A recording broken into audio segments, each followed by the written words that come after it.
نشخوار فکری دقیقاً چیست؟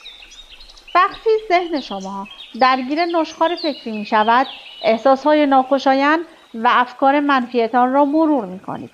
آنها را زیر ذره‌بین می گذارید و به دنبال موشکافی آنها هستید. انگار مثل خمیری آن را ورز می دهید. ممکن است شروع نشخوار فکری معلوم باشد، اما روند نشخوار فکری پایان ناپذیر است و مشخص نیست به کجا ختم می شود.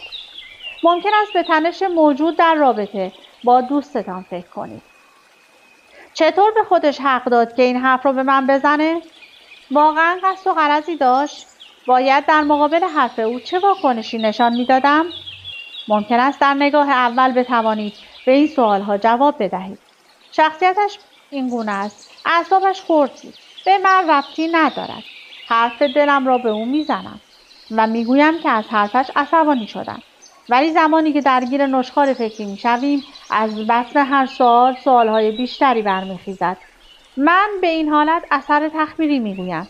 آیا واقعا باید از حرف او عصبانی شوم؟ اگر نتوانم جوابش را بدهم چه کار کنم؟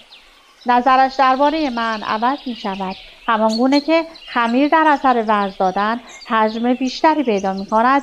دامنه افکار منفی نیز پر و بال بیشتری می یابد و کل ذهن شما را درگیر می کند. ممکن است در ابتدای شروع نشخوار فکری ذهن شما درگیر یک اتفاق خاص باشد، ولی از آنجایی که دامنه موضوعات گسترده است، ذهن نشخوارگر به تدریج شما را به سمت